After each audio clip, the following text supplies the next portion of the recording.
Hi friends and viewers, நான் தான் வாங்க படலாம் அனந்து பேசுகிறேன். இன்றைக்கி நம்ம அபிஷன் அன்சரா நடிப்பில் வந்திருக்கிற வித் லவ் இதுதான் ரிவ்யூ பண்ண போகிறோம். இது காதல் தினத்தொட்டி தேட்டரில் வந்து சின்ன பட்ஜெட்டில் ஒரு கலெக்ஷன் பார்த்து அப்புறம் நெட்ஃப்ளிக்ஸில் ரிலீஸ் பண்ணியிருக்காங்க. நம்ம சௌந்தர்யா ரஜினிகாந்த் தான் ப்ரொடியூஸ் பண்ணியிருக்காங்க. படம் வந்து ஒரு க்யூட்டான ராம்காம். ஒரு 2 பேர் சந்திக்கிறாங்க, அதாவது கல்யாணம் பண்ணிக்கலாம் அப்படின்னு. அதுக்கு முன்னாடி வந்து ஒரு இடத்துல பேசுறதுக்காக வராங்க. அந்த இடத்துல பார்த்தீங்கன்னா இவங்க 2 பேரும் ஒரே ஸ்கூலு. இந்த பையன் சீனியர்னு தெரிய வருது. அப்படியே கேஷுவலாக பேசும்போது இந்த பையனுக்கு ஒரு லவ்வர் வந்து சொல்லாமல் விட்டுட்டான். அந்த பொண்ணு ஒருத்தன் லவ் பண்ணி சொல்லாமல் விட்டான்னு தெரியும் போது டக்குன்னு அந்த பொண்ணு ஐடியா கொடுக்குது. நம்ம ஏன் திரும்ப அந்த பழைய ஆளுங்கிட்ட போயிட்டு நம்ம லவ் பண்ணணும்னு சொல்லிட்டு வரக்கூடாது, இப்படி தான் நம்ம கல்யாணம் தான் பண்ண போகிறோம், அதை போய் சொல்லலாமே, சொன்னால் அந்த ஃபீல் எப்படி இருக்கும் அப்படின்னு சொல்ல அதை எப்படி சக்ஸஸ்ஃபுல்லாக பண்ணாங்களா, இவங்க லவ் சேர்ந்ததா இல்லை பழைய லவ் சேர்ந்ததா அப்படின்றத படத்தில் வந்து ஒரு 2.5 ஹவர்ஸ்னு சொல்லியிருக்காங்க. படத்தில் ப்ளஸ் டூரிஸ்ட் ஃபேமிலின்னு ஒரு படத்தை டைரக்ட் பண்ணி சின்ன வயசுலேயே பெரிய சக்ஸஸ் ஆன அபிஷனை ஹீரோவாக போட்டது. ஹீரோயினை வந்து மலையாளத்தில் சரியாக இறக்குமதி பண்ணுது. இவங்க கெமிஸ்ட்ரி நல்லாயிருக்கு. படத்தில் வந்து அதுக்கப்புறம் இவங்க பழைய லவ்வை தேடி போகிறோம்னா ரொம்ப திணிச்ச மாதிரி இல்லாமல் கேஷுவல் டாக்காக இருக்குது. அதுக்கப்புறம் இவங்க 2 பேரும் தேடி போகிறது, ஒன்றா ட்ராவல் பண்ணுறது, அங்கங்கே சின்ன சின்னதாக காமெடி வச்சுருக்கிறது. குறிப்பாக அந்த ஹீரோ தன் பழைய லவர்கிட்ட ஃப்ரெண்டுகிட்டயே மின்சார கணவன் மாதிரி ஏமாந்து பல்ப் வாங்குறது எல்லாமே நல்லாயிருக்கு. பொதுவாக ஹீரோயின் வந்து இன்ட்ராவர்ட்டாக இருப்பாங்க, ஹீரோ ரொம்ப அடாவடியாக இருப்பார். இதில் உல்ட்டாவாக ஹீரோயின் சின்ன வயசுலேருந்து கடைசி பெஞ்சு என்ன வேணால் சேட்டை பண்ணுவாங்க. கூட பிடிக்கிற பொண்ணை மூக்கிலேயே குத்தி ரத்தம் வர வைக்கிற ஒரு அடாவடி. ஹீரோ ரொம்ப சாஃப்டான டைப்பாக இருக்கார். அவர் பேர் சத்யா. சைலண்ட் சத்யாவே படம் ஃபுல்லாக வராப்பில். இவர் வந்து லவ் பண்ண பொண்ணு வந்து கடைசி ஃப்ரெண்டையும் உஷார் பண்ணிட்டு போகிறான்னு இவர் அமைதியாக இருக்கிறதே புரியுது.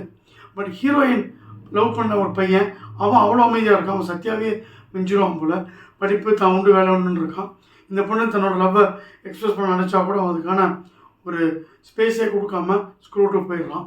இவங்க வந்து ஒரு ட்ரெயினில் ட்ராவல் பண்ணுற இடம், அவங்க அதுக்காக பேசிக்கிறது, ஹீரோனோட ஃபோனை அவங்களுக்கு தெரியாமல் ஹீரோ பார்க்குறது, அதுக்கான நியாயம் இருந்தாலும் ஹீரோயின் கோவப்படுறது, அவங்களோட இருக்கிற கசமுசா, இப்படி எல்லாமே படத்தில் வந்து எழுப்பாக போகுது. ஹீரோட ஃப்ளாஷ்பேக் லவ்வை கேஷுவலாக சொல்லியிருக்காங்க. அந்த பொண்ணு இவன் ஃப்ரெண்டை லவ் பண்ணிட்டு கடைசியில் அவனையும் கழட்டி விட்டு வழக்கம் போல் ஃபாரின் மாப்பிள்ளைகிட்ட செட்டில் ஆகிடுது. செட்டில் ஆக அவனை பார்க்க வரும்போது கூட இவன் வந்து ஹஸ்பண்ட் விட்டு வரோம், பையன் கூட இருக்கணும் இல்லாமல் அப்புறம் எப்படி நல்லா சிரித்து கடலை போட்டு அவனுடைய கிஃப்ட்டையும் வாங்கிட்டு போயிடுது. நம்மளால் கொஞ்சம் திருப்தி ஆகிறாப்புல. பட் ஹீரோயினோட பழைய லவ்வை தேடி போகும்போது தான் கொஞ்சம் ஆர்டிஃபிஷியலாக இருக்குது. அந்த பையன் லவ் எத்தனை நாள் சொல்லாமல் இருக்கான். இந்த பொண்ணு இன்ஸ்டாகிராமில் 19 லட்சம் பேர் ஃபாலோவர் இருக்கிற பொண்ணு ஈஸியாக தான் லவ் பண்ண லவரை தேடி கண்டுபிடிக்க முடியாதா? அவன் இவ்வளோ தூரம் இதே முரளி மாதிரி படம் ஃபுல்லாக வெயிட் பண்ணுறான்லாம் அதுக்கான கேள்விக்கெல்லாம் விடே இல்லை. அதேமாதிரி ஒரு ஸ்கூலில் படிக்கிறோம், 2 பேர் பார்க்கணும் போது கேஷுவலாக பேசினாலே எவன் எங்கே இருக்கான் அவங்க இருக்கான்னு தெரிஞ்சிடும்.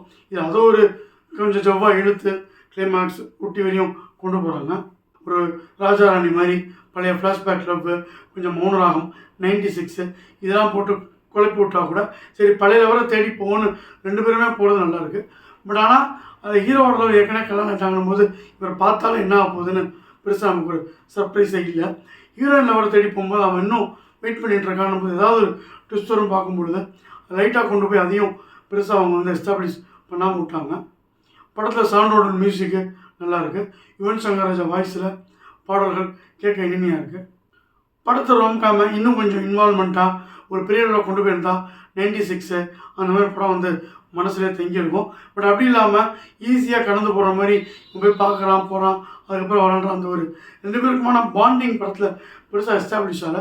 படம் ஃபுல்லாக ஹீரோயின் வராங்க. பட் இருந்தால் இன்னும் வெயிட் வச்சு அவங்களோட பள்ளியிலவோ சொல்லியிருந்தா நல்லா இருந்திருக்கும்னு தோணுது. பட் மொதல் படம் அதெல்லாம் முடிஞ்சதை இவர் எடுத்திருக்காரு. சின்ன பட்ஜெட்டில் நல்ல லாபம் பார்த்ததுன்னு சொல்கிறாங்க.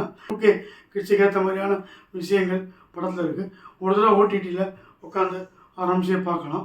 வாங்கலாம் punch line with love within limits 2.75 star rating. Review பிடிச்சிருந்தா லைக் பண்ணுங்கள், ஷேர் பண்ணுங்கள். வாங்க போகலாம் சேனல் பிடிச்சிருந்தா மறக்காமல் சப்ஸ்கிரைப் பண்ணுங்கள். நன்றி, வணக்கம், பாய்.